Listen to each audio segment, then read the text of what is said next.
No ponto da colisão, as coordenadas x e y das partículas A e B são a mesma. A partir do enunciado, a distância vertical percorrida pela partícula B é de 30 metros, que é a coordenada y da partícula A, medida em relação à origem. Considerando o instante inicial t0 igual a zero, na situação da figura, o tempo do deslocamento das partículas até a colisão é o mesmo, Ta igual a Tb igual a t.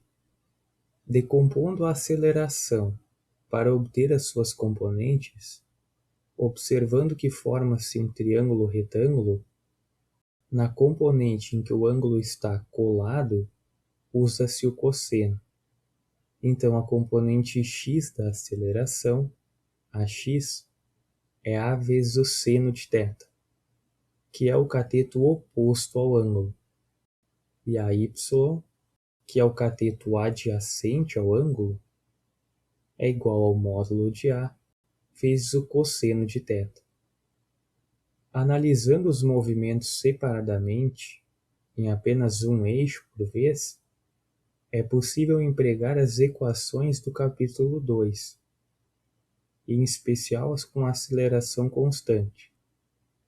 Da partícula B, conforme destacado, é conhecido o deslocamento no eixo y, ΔYB, igual a 30 metros, e a velocidade inicial, V0B, igual a zero, porque ele parte do repouso.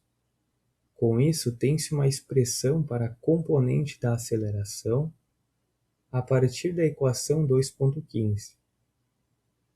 A variação vertical na posição, ou seja, no eixo y, é igual à componente y da velocidade inicial, multiplicado pelo tempo do deslocamento, mais a metade da componente y da aceleração, multiplicado pelo quadrado do tempo.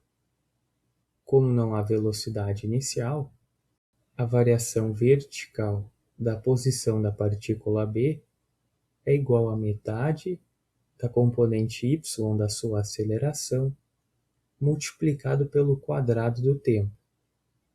Usando valores, tens que 30 metros é igual a 1 meio vezes 0,4 metros por segundo ao quadrado, que é o módulo da aceleração, vezes o cosseno de θ, isso multiplicado pelo quadrado do tempo. Aplicando a mesma equação no eixo x, a qual é simplificada para a partícula A, pois a sua velocidade VA é constante desde o início, então VA é igual a V0A, sendo que essa velocidade tem apenas componente no eixo x, e por não haver variação da velocidade, a aceleração é nula.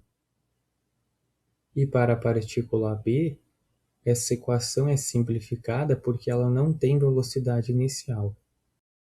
Então, o deslocamento no eixo x da partícula A é igual a componente x da velocidade inicial, multiplicado pelo tempo, mais a metade da componente x da aceleração, vezes o quadrado do tempo. Simplificando e usando valores, tens que a variação na posição da partícula A é igual a 3 metros por segundo multiplicado pelo tempo. E para a partícula B, tens que a variação da posição no eixo x é igual a 1 meio de 0,4 metros por segundo ao quadrado vezes o seno do ângulo θ, e isso multiplicado pelo quadrado do tempo. Então, conforme destacado, a posição final das partículas é a mesma. E uma vez que a referência também é igual, é possível escrever matematicamente. A variação da posição no eixo x da partícula A é igual à posição final menos a inicial.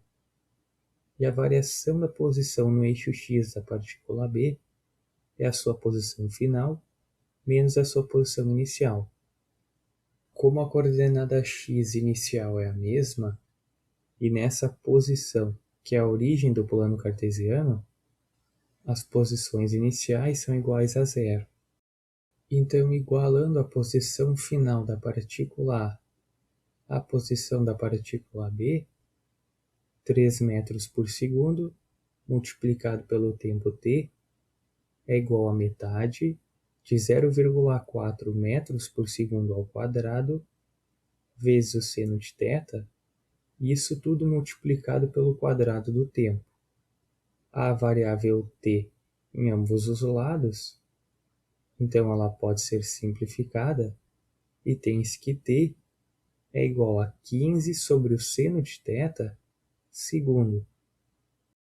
Como o tempo t é o mesmo do deslocamento, substituindo essa expressão obtida para t na equação do deslocamento no eixo y da partícula B, tens que 30 metros é igual a 45 metros vezes o cosseno de θ dividido pelo quadrado do seno de θ.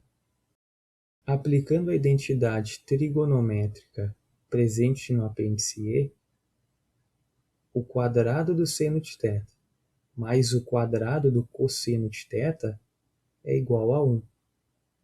Então, o quadrado do seno de θ é igual a 1 menos o quadrado do cosseno de θ. Substituindo na equação, tens que 1 menos o quadrado do cosseno de θ é igual a 1,5 cosseno de θ. Com isso, forma-se uma equação do segundo grau, a qual é possível resolver com a fórmula de Bhaskara. E analisando as duas raízes possíveis, e sabendo que a função cosseno varia de -1 até 1, o resultado é 1 meio. Com isso, é possível obter o ângulo θ, fazendo o cosseno de θ igual a 1 meio. Logo, θ é igual a cosseno na -1 de 1 meio, que resulta em 60 graus.